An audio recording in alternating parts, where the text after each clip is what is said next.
Olá, para quem nos ouve, bem-vindos a mais uma exploração focada. Hoje, o material em nossas mãos é a Lei Orgânica do município de Picada Café, lá no Rio Grande do Sul. Isso mesmo. Temos trechos específicos dessa lei que é de 2002, mas já com algumas alterações importantes, né? De 2006 e 2008. Exato, algumas emendas que atualizaram o texto. E o nosso objetivo aqui é bem direto, tá? Pensado especialmente para quem está aí na batalha dos concursos públicos, os nossos concurseiros. Ah, sim. Um público que precisa estar bem afiado, né? Com certeza. Vamos nos concentrar em dois artigos que são, assim, figurinha carimbada em provas. O 33 e o 34. Perfeito. Que definem o que a Câmara de Vereadores pode ou não pode fazer, basicamente. Perfeitamente. Entender as competências legislativas municipais é um ponto nevrálgico. Crucial mesmo. E como funciona essa divisão? De forma simplificada, né? O artigo 33 descreve as ações da Câmara que precisam da concordância do prefeito. É a chamada sanção. A sanção. Isso. Já o artigo 34 lista aquilo que a Câmara decide sozinha. É a competência exclusiva dela. Parece claro, mas imagino que tenha detalhes aí. E tem.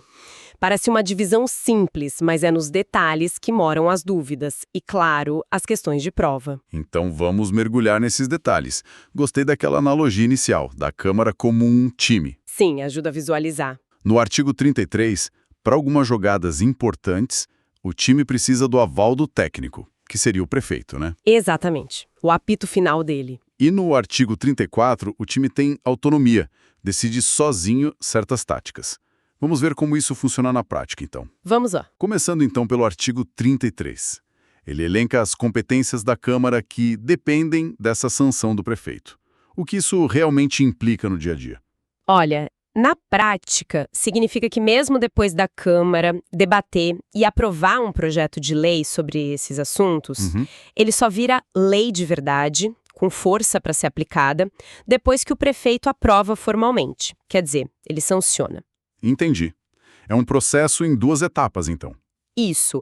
É um mecanismo clássico de freios e contrapesos, né? Se o prefeito discordar, ele pode vetar o projeto. Ah, tem o veto também. Tem o veto. Aí a Câmara pode analisar o veto, pode derrubar. Mas a regra geral é essa necessidade de concordância para a norma entrar em vigor. Entendido. É uma coparticipação na criação de regras importantes para o município. E que regras são essas que precisam dessa dupla checagem? A lista parece considerável. É sim, o artigo 33 abrange temas bem estruturantes. A gente pode agrupar para facilitar, né? Ótimo. Primeiramente, tem a competência mais geral de todas, está lá no inciso 1. Legislar sobre todos os assuntos de interesse local. A base de tudo. Exato. Claro, sempre respeitando o que dizem as constituições federal e estadual. É a base da atuação legislativa mesmo. Certo. Depois, um bloco importantíssimo é o financeiro, no inciso 2. Trata de votar o chamado pacote orçamentário. Pacote orçamentário. Isso, que inclui o Plano Plurianual, o PPA. PPA, LDO, LOA, aquelas siglas. Essas mesmas. O PPA define as grandes metas e investimentos para 4 anos. A LDO, Lei de Diretrizes Orçamentárias, guia a elaboração do orçamento de cada ano. E a LOA? E a LOA, Lei Orçamentária Anual, detalha quanto se espera arrecadar e onde se vai gastar naquele exercício específico. Muita coisa aí. E esse inciso ainda inclui definir metas prioritárias e planos de auxílios e subvenções. É o coração financeiro. Ou seja, a Câmara direciona como o dinheiro público será usado, mas o plano final precisa ter o ok do prefeito. Faz sentido, né? Já que é a prefeitura que vai executar. Precisamente, precisa desse alinhamento. E ainda na área financeira? Olhando para a arrecadação, o inciso 4º estabelece a competência para legislar sobre os tributos municipais. Impostos, taxas. Isso. Estamos falando de criar ou alterar impostos, como o IPTU, o ISS e as diversas taxas cobradas pela prefeitura. É como o município gera receita própria. E agora um ponto que, olha, certamente chama a atenção de quem estuda para concursos. A estrutura administrativa e o funcionalismo. Onde isso entra no artigo 33? Esse é quente, né? Entra em 2 incisos principais. O inciso V é direto ao ponto. Legislar sobre a criação e extinção de cargos e funções públicas, Uhum. no âmbito do executivo e autarquias, e também fixar e alterar os vencimentos e outras vantagens desses servidores. Mexe no bolso e na estrutura. Exatamente. E, complementando isso, o inciso X trata de criar, alterar ou extinguir órgãos públicos municipais. Então, tanto os cargos quanto a estrutura onde eles ficam, a organização da prefeitura, digamos assim. Isso. Dependem de lei aprovada pela Câmara e sancionada pelo prefeito. Imagino que esse seja um ponto de bastante debate político, né? Definir o tamanho da máquina pública, a remuneração. Sempre. E sobre o patrimônio do município, os bens. Também precisa dessa ação conjunta. Boa pergunta. Sim, precisa. O inciso V, que teve a redação ajustada em 2006, fala em votar leis que autorizem a alienação e a oneração de bens imóveis do município. Alienação e oneração. Explica melhor. Simplificando, para vender um terreno da prefeitura, por exemplo, isso é alienar. Ou para usar esse terreno como garantia para um empréstimo, isso é onerar. Ah, tá. Vender ou dar como garantia. Exato. Para fazer isso, precisa de uma lei específica com sanção do prefeito. A redação anterior também falava em aquisição, mas a atual foca mais em como se dispor desses bens. Entendi. E serviços públicos, tipo transporte. Também entram na lista do 33. O inciso 7º fala sobre legislar sobre a concessão de serviços públicos. Transporte coletivo, coleta de lixo, serviços que muitas vezes são operados por empresas privadas via licitação. Certo. E o uso de bens? Inciso 8º trata da concessão e permissão de uso de bens municipais. Tipo, ceder um espaço numa praça para um quiosque, sabe? Precisa de lei e sanção. Entendi. E a organização territorial e outras questões financeiras mais complexas? Estão contempladas também. O inciso 9 permite dispor sobre a divisão territorial do município em distritos, mas sempre observando a legislação federal e estadual. E empréstimos? O inciso 11 autoriza a Câmara a deliberar sobre empréstimos e operações de crédito que o município pretenda fazer, definindo a forma e os meios de pagamento. E perdão de dívidas, essas coisas? E isso está no inciso 13, atualizado em 2006. Trata de temas delicados como a legislação sobre a dívida ativa, a concessão de isenções e anistias fiscais, remissão de dívidas, moratórias. Enfim, formas de lidar com créditos tributários. Precisa de lei e sanção. E para fechar essa lista enorme do artigo 33, um assunto que sempre gera curiosidade: o salário dos próprios políticos. Exato, não podia faltar, né? O inciso 14 estabelece que compete à Câmara, com sanção do prefeito, fixar os subsídios. De quem exatamente? Dos vereadores, do prefeito, do vice-prefeito e dos secretários municipais. A fixação ocorre sempre para a legislatura seguinte, como regra geral. Ufa, realmente é uma lista abrangente. Parece que as decisões mais impactantes sobre o dinheiro público, a estrutura da administração, o patrimônio, a arrecadação. As regras gerais que afetam a vida na cidade. Exato. Tudo isso precisa dessa colaboração, desse consenso mínimo entre Câmara e Prefeitura, formalizado pela sanção. É uma boa síntese. Essa necessidade de sanção reflete a ideia de que para as políticas públicas mais estruturantes, aquelas que demandam execução pela Prefeitura e impactam o orçamento e a vida dos cidadãos de forma mais direta, é preciso um alinhamento entre quem propõe a regra, o legislativo, e quem a implementa, o executivo. Garante que a lei já nasça com um grau maior de viabilidade, ou pelo menos de concordância executiva. Perfeito. Fica bem claro esse papel do artigo 33. Agora, vamos para o outro lado da moeda, o artigo 34. Vamos lá. Se no 33 a palavra-chave é sanção, no 34 estamos falando de competência exclusiva, o que a Câmara faz sozinha sem precisar do aval do prefeito.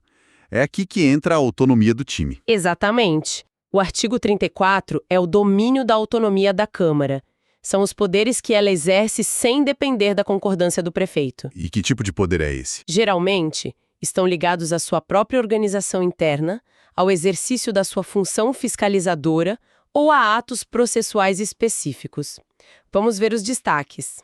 Começando pela organização interna, por exemplo, como ela se arruma. Isso, está logo no início, no inciso 1. Diz que é competência exclusiva eleger sua mesa diretora. Presidente, vice, secretários. Isso, e suas comissões permanentes e temporárias. Além disso, e fundamental, elaborar o seu regimento interno. O manual de regras da Câmara. Exatamente, o conjunto de regras que disciplina todo o funcionamento da casa.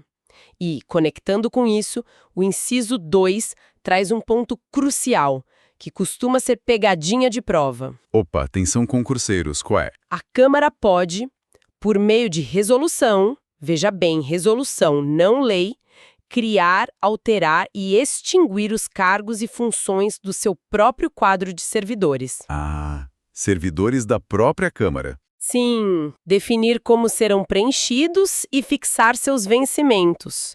Tudo por resolução interna. Então, peraí. Deixa eu ver se eu entendi a diferença. Para criar cargos na prefeitura ou autarquias, precisa de lei, artigo 33V, com sanção do prefeito. Correto. Mas para criar cargos na própria estrutura da Câmara, basta uma resolução interna, artigo 34I, sem passar pelo prefeito. A diferença está no âmbito de aplicação. Precisamente. É uma distinção clássica e muito importante de notar. Um é para o município como um todo, outro é só para a estrutura interna do legislativo. Entendi. Que mais que a Câmara faz sozinha? Outra competência exclusiva de grande relevância é a de emendar a própria lei orgânica municipal. Isso está no inciso 3. Mexer na Constituição do município. Exato. A Câmara pode alterar a lei orgânica seguindo regras específicas como aprovação por 2/3 dos vereadores, aquele quórum qualificado que o artigo 38 detalha. E o prefeito? O prefeito não participa desse processo, nem sanciona, nem veta. A própria Câmara promulga a emenda conforme diz o art. 39. É um poder constituinte derivado importante. Poderoso isso. E a famosa função de fiscalizar o executivo, onde ela aparece com mais força? No artigo 34. O ponto central é o inciso V. Exercer a fiscalização financeira, orçamentária, operacional e patrimonial do município. Como ela faz isso? Isso é feito com o auxílio técnico do Tribunal de Contas do Estado. Mas, dentro dessa fiscalização, tem um poder de grande peso político. Qual? Julgar as contas anuais prestadas pelo prefeito. Julgar as contas? Como assim? O Tribunal de Contas analisa as contas e emite um parecer prévio, um parecer técnico. Mas a decisão final, que é política, sobre aprovar ou rejeitar essas contas, é da Câmara de Vereadores. E se rejeitar? Uma rejeição pode ter consequências sérias, inclusive levar à inelegibilidade do prefeito. É um dos pilares do controle externo. Isso sim tem um peso enorme. Imagino que o julgamento das contas seja um momento de grande tensão política. E como a Câmara interage diretamente com o prefeito e o vice em outras situações exclusivas? Há várias situações importantes aí. Pelo inciso 8º, a Câmara precisa autorizar o prefeito e o vice a se ausentarem no município por mais de 15 dias consecutivos. Se quiserem tirar férias longas, por exemplo. Ou uma viagem oficial mais demorada. A regra anterior, antes da emenda de 2006, era mais rígida, falava em 4 dias úteis. Agora são 15 dias corridos. Entendi. E a posse?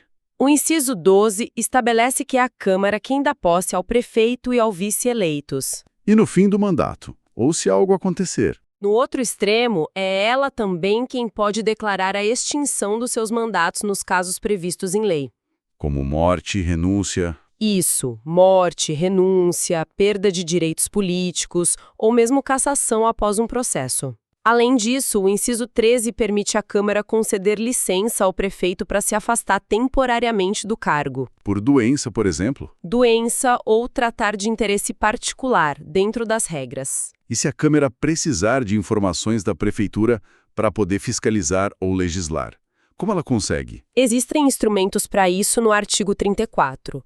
O inciso 9 permite convocar secretários municipais ou dirigentes de órgãos da administração indireta. Convocação para quê? Para comparecerem à Câmara e prestarem informações sobre assuntos previamente determinados. É um poder de investigação importante, né? De chamar para dar explicações. Com certeza. E por escrito. Sim. O inciso 11 permite solicitar informações por escrito ao prefeito sobre qualquer assunto referente à administração. E teve mudança nisso, né? Teve. Uma mudança interessante com a emenda de 2006. O parágrafo 2º agora diz que o presidente da Câmara encaminha esses pedidos de informação diretamente. Não precisa mais da aprovação do plenário como era antes. Tornou o processo mais ágil. Exatamente. Agiliza o acesso à informação pela Câmara. Faz sentido. E se a prefeitura emitir um ato que a Câmara considere ilegal ou inconstitucional, o que ela pode fazer sozinha? Bom, se esse ato já tiver sido declarado contrário à Constituição, à lei orgânica ou a outras leis pelo Poder Judiciário... Precisa ter uma decisão judicial antes. Sim, nesse caso específico do inciso 14, sim. Aí a Câmara tem a competência exclusiva de suspender a sua execução, no todo ou em parte. Entendi. É um controle posterior baseado numa decisão da Justiça. Isso. Funciona como um controle de legalidade e constitucionalidade pela via legislativa, mas dependendo dessa decisão judicial prévia. Interessante. Tem mais alguma competência exclusiva que mereça destaque para quem está estudando? Talvez algo sobre a própria Câmara? Sim, vale mencionar algumas outras. A Câmara pode mudar temporária ou definitivamente a sua própria sede, inciso X. Se precisar fazer uma reforma grande, por exemplo. Ou por outra necessidade. Pode criar comissões, sejam permanentes ou temporárias, como as de Finanças, de Justiça, inclusive as comissões parlamentares de inquérito, as CPIs. As CPIs municipais. Exato. Embora mencionadas de forma geral aqui, no inciso 15, elas têm seu procedimento detalhado lá no artigo 22 da Lei Orgânica. E a Câmara pode sugerir coisas para o prefeito? Pode. O inciso 16 fala em propor ao prefeito a execução de obras ou a adoção de medidas de interesse público. Funciona mais como uma indicação qualificada, uma sugestão formal. Não obriga o prefeito, mas tem peso político. Entendi. E o número de vereadores? A Câmara pode alterar o número de vereadores para a legislatura seguinte, sempre respeitando os limites da Constituição Federal, inciso 17. E tem aquelas que foram adicionadas depois, né? Sim, pela emenda de 2006. O inciso 18 dá à Câmara o poder de promulgar leis quando o prefeito não o faz no prazo legal. Sabe quando a lei volta para a Câmara porque o prefeito vetou, a Câmara derruba o veto e o prefeito não promulga. Nesse caso. Aí a própria Câmara pode promulgar. E o inciso 19 é sobre conceder títulos de cidadão honorário ou outras honrarias. Aquelas homenagens que as câmaras fazem. Exatamente. É competência exclusiva. Então, recapitulando o artigo 34, ele realmente arma a Câmara com as ferramentas para funcionar de forma independente, né? Totalmente. Define suas regras internas, seus próprios servidores, como fiscaliza o prefeito, especialmente as contas, como pode investigar, como interfere em momentos-chave do mandato do executivo. Posse, licença, ausência. Isso. E até como altera a própria lei orgânica. A diferença para o artigo 33, que exige a parceria com o prefeito via sanção, é nítida, gritante até. Exato. É fascinante analisar como a lei orgânica desenha essa relação, essa balança de poder. O artigo 33 pressupõe a colaboração para as grandes políticas públicas municipais. Uhum. Já o artigo 34 assegura que o legislativo tem a autonomia necessária para cumprir seu papel de fiscalizador e de representante da população, sem estar subordinado ao executivo em suas funções essenciais e em sua organização interna. São, como você disse, os dois lados da atuação da Câmara, a que faz leis para a cidade e a que se organiza e fiscaliza. Perfeito. E para quem está focado no concurso, ouvindo tudo isso, como podemos criar aquela cola mental rápida para não confundir as competências do 33 e do 34 na hora da prova? Qual o macete, a dica de ouro? Olha, o ponto-chave é realmente a sanção. A dica é se perguntar, para esta ação da Câmara virar realidade, precisa da concordância formal do prefeito? Precisa da assinatura dele? Boa pergunta, guia. Se a resposta for sim, provavelmente estamos falando de uma competência do artigo 33. Pense em leis sobre orçamento, tributos, cargos da prefeitura, bens do município, regras gerais para a cidade. A palavra lei geralmente vai estar associada a essas competências. Certo. Lei igual a sanção igual ao artigo 33, geralmente. Isso. Agora, se a resposta for não, se a Câmara age sozinha, então é provável que seja uma competência do artigo 34. Onde entra a autonomia. Exato. Pense em organização interna, mesa diretora, regimento, servidores da própria Câmara, fiscalização, contas do prefeito, convocação de secretários, atos processuais, posse, licença, ausência do prefeito, emendas da lei orgânica, resoluções internas. Coisas mais da casa ou de controle. Isso, a palavra-chave aqui é exclusiva ou ausência da menção à sanção. Focar se precisa ou não do ok do prefeito é o grande divisor de águas. Excelente. Focar na necessidade ou não da sanção do prefeito. Acho que isso ajuda muito a organizar as ideias para a prova. Com certeza ajuda. Então, para amarrar nossa análise de hoje, exploramos os artigos 33 e 34 da Lei Orgânica de Picada Café, que são essenciais para entender o poder legislativo municipal. Isso mesmo. Vimos que o artigo 33 define o que a Câmara faz em conjunto com o prefeito, precisando da sanção dele para temas como orçamento, tributos, estrutura administrativa, bens municipais, as grandes leis da cidade. E em contrapartida, o artigo 34 detalha os poderes que a Câmara exerce com autonomia total. Isso inclui desde sua auto-organização, com seus servidores, seu regimento, passando pela crucial fiscalização das contas do governo, até a capacidade de alterar a própria Constituição Municipal e regular procedimentos relativos ao mandato do prefeito e vice. Entender essa divisão não é só decorar uma lista para a prova, É mais profundo. Bem mais. É compreender a dinâmica fundamental da separação de poderes em nível local. Como o legislativo e o executivo se relacionam, como eles colaboram e se controlam mutuamente. É a base do funcionamento democrático do município, no fim das contas. Sem dúvida. E essa estrutura com competências compartilhadas que exigem consenso, lá no art. 33, e competências exclusivas que garantem independência e fiscalização, no art. 34. Sim. É um desenho que se repete com variações, claro, por todo o país. Por isso é um tema tão clássico em direito administrativo e constitucional para concursos. Mostra as duas faces do legislativo, a de legislador para a sociedade e a de controlador do executivo. Perfeito. E, para encerrar, como sempre, deixamos uma provocação para reflexão, algo que vai além da letra fria da lei que a gente analisou aqui. Qual a reflexão de hoje? Tendo em vista essa clara divisão de poderes nos artigos 33 e 34, como a política real, sabe? As relações do dia a dia entre os vereadores e o prefeito lá em Picada Café ou em qualquer cidade influenciam a aplicação desses artigos? A interação entre a lei e a prática política? Exato. Será que um bom relacionamento torna o processo do artigo 33 muito mais fluido, com as sanções saindo fácil? Possivelmente. E, por outro lado, uma relação de conflito pode fazer com que a Câmara utilize ao máximo os instrumentos de fiscalização e convocação do artigo 34, talvez até como ferramenta de barganha política. É uma ótima questão.